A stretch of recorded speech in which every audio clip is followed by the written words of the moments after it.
So I showed you guys last time the geometry of the Earth, and I did it visually, showing you that I didn't use any irrational numbers, that basically we just took this 22 by 7 system here, and using pi increments alone, we just increment these numbers each by whether it be a pi or a pi 2 increment, and we get these sizes here, or these divisions that go within here all the way up to 2 pi.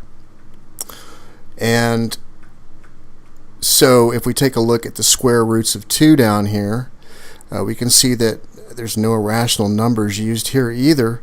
The only thing that's actually happened is we've taken these numbers up at the top and we've decreased them all by 10%, and in some cases we've increased them by 10%. And this actually gives us the values of the square root of 2.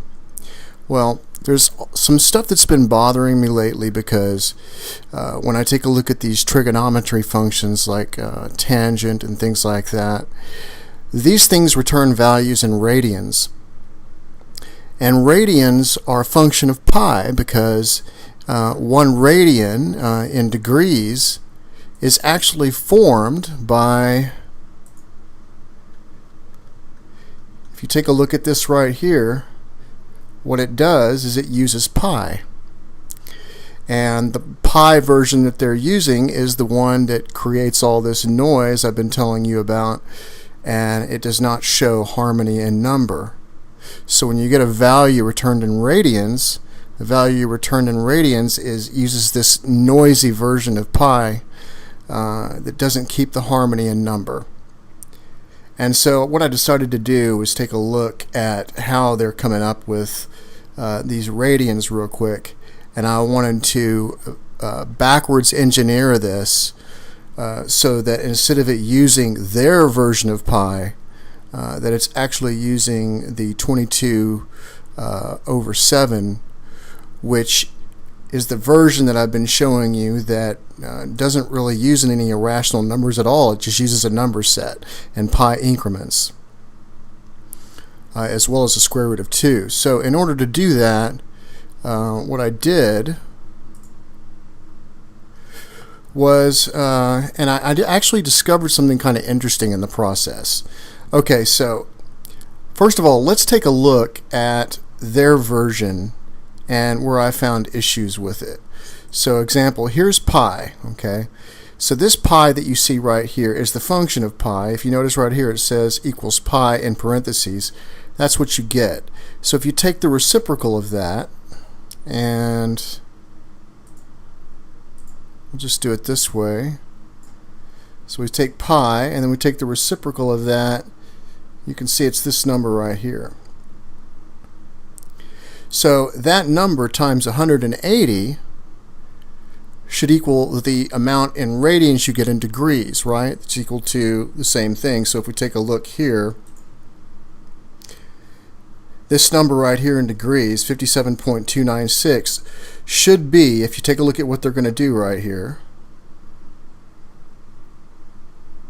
so they take that, which is the radius, and what they'll do is they'll stand it up at a 90-degree angle and they'll curve it over the arc. So it's supposed to be the same, right? And that turns out to be 57.296 degrees if you use their version of pi. If you use the version of pi that I think is the correct version, that doesn't happen. So anyways, so if you take this number right here, which is the reciprocal, right here, and you multiply that times 180, then you get their version of what the degrees would actually be. So that's 1 radian is equal to 57.2957 degrees using their version of pi. Okay, so if we take the reciprocal of that, we get this number right here. Okay, now we know that the tangent of 45 degrees is supposed to be 1. So therefore, if we take a look at the tangent of 1 degree, and if you notice, it looks roughly the same, right? But if we take that number and multiply that number times 360, it looks like 2 pi. But it isn't. It's not 2 pi. It's a mismatch. If we take this right here and we multiply it times, which is the tangent of 1, and we multiply that times 360, we get this number, which looks like 2 pi. We divide that by 2, and we get this number. If we take that number and divide it by what we get for pi normally, we can see that there is a difference. And it's this close, which means that if it's this close to the original pi, then obviously the intention was to be the original pi. There's no other reason for it to be within 1/10,000th of a decimal right here. We have 1, 2, 3 places. So I have a big problem with that. And so this is what I've done up here. So let's take a look at my version. And I want you to take a look at the numbers here that are happening and versus the numbers that you see up here. So if we take 22 divided by 7, and we take its reciprocal, and its reciprocal looks a lot nicer, we multiply that times 180, we get a slightly different, and instead of 57.2957, we get 57.272727, right? So if we take that number and we take its reciprocal, we get this. If we multiply this times 360,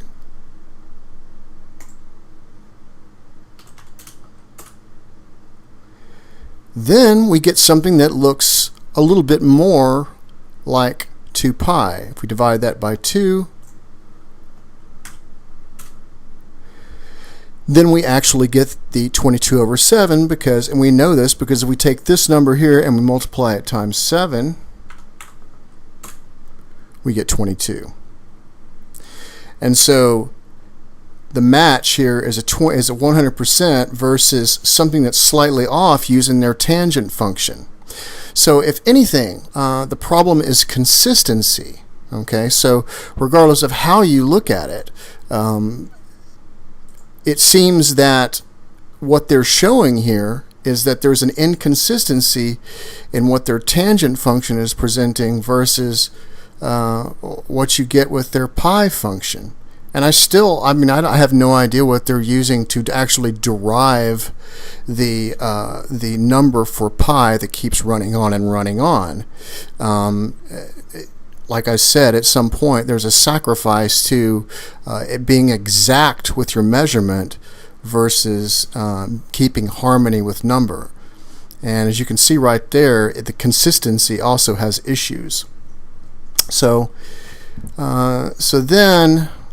what I decided to do is kind of show you. So this right here, you guys have probably seen this before. And these indentions kind of remind you of what the pyramids look like on top, kind of the 8-sided looking pyramid.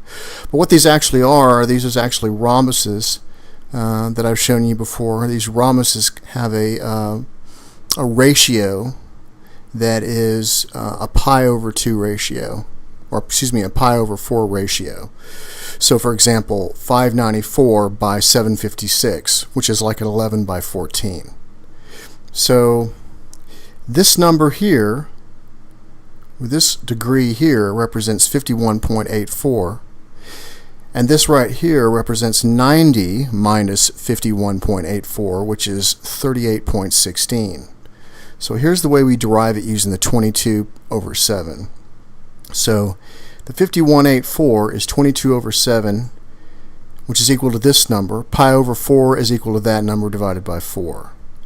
So if we want 1 radian, instead of using their system, we use this version of pi. Our 1 radian is 57.272, etc. If we take the reciprocal of that, okay, and then we multiply it times 51.84, then this is the number we get in radians. And we know this is correct because if we take this and we take a look at our angle, we can see that 51.84 in degrees is 0.904779 using their version of pi, but using this version where we have this radian, it's 0.90514. You can see it still uses the sevenths.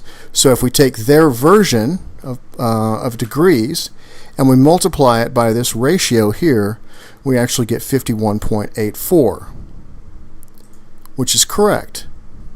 And then if we take the calculator using their version of pi just to check our work here, because 51.84 degrees, if we do a tangent of that, so 51.84, 1.272600 using their version, but using this version, which is the 22/7, we get this for a value, which is extremely close, but it exactly equals 14 divided by 11, because if we take 14 and we divide by 11, we get the exact same number I showed you here. The reciprocal of that number, okay, so this is the 51.84, so the tangent of that is right here. So if I show you this part that you see right here, that's 51.84. So now we want the reciprocal of that. And so what we're actually doing is finding where to square the circle. So if we take the reciprocal of this number right here, that's actually pi over 4. Okay? So how do we get that? Well, the reciprocal of 14 over 11 is 11 over 14, which is actually pi over 4. So we take 1 and we divide it by 1.272 and we get the pi over 4 value. So we actually got our reciprocal showing it's 11 over 14. So then we take the reciprocal of 1 radian, which is equal to the 57.272, and that's equal to this number, and we multiply that times 45. So let's do that real quick. So we have 22 divided by 7. Take that number, take its reciprocal, multiply times 180, we get our degrees, right? We take that number, we take its reciprocal, and we multiply it times 45, and we get pi over 4 times 4, and we take the reciprocal of that, you can see the reciprocal is exactly the same as what we see here. So then if we look at 90 minus 51.84, that's equal to 38.16, and that's equal to this degree that you see right here. So we want that in radians, okay? So then what we do is we take the reciprocal again of this 57.272. So let's do that. So we have our 1 radian in degrees. We take the reciprocal of that, and we multiply that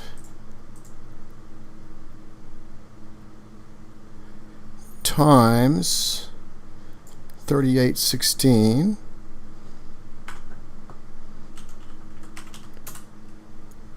and that's what we get in radians. And we can check that because 3816 in radians is .666018, and this is the version using our version of pi. So we multiply that times our version of the radian, and we get 3816, which is what we have right here. So the tangent function that you saw down here, just to kind of show you that again one time. So the tangent of 45 degrees is 1, and 180 divided by 45 is 4. So that means there's 4 of them, right? But if we're using pi, pi is a smaller number, right? So pi is the arc, it's the 3.14 arc. So in that situation, we have a 22/7 situation. So we can take what we've done and we can work our way backwards and then prove how we derived what we did from the first thing and from the first place, because we can take 22/7 is pi, the tangent of 1 is equal to this right here, which is what I showed you. For example, if we use their version, if we take 1, which is the tangent, right, and then we take the reciprocal of that, that's what they try to give us, right? But you can see it doesn't match up. Ours does match up, which is the 57.272. So the tangent function that they're showing is not work. So we can take the reciprocal of that, and 1 radian is 180 times this number. We take the reciprocal of this number, which is pi, and we multiply it times 7, we get 22.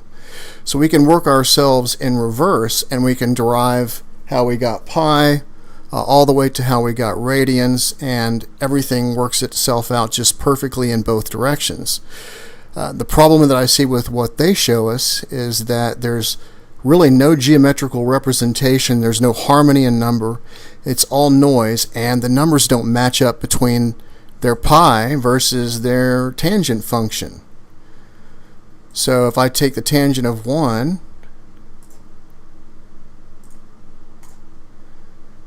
and I multiply that times 360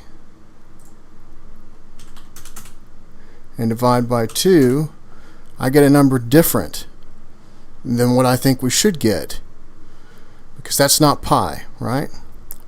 But if we use the tangent function as which uses radians, and we treat radians as 57.272, and we use it as a fraction, which is like the 22/7 fraction, then everything works out perfectly in both directions.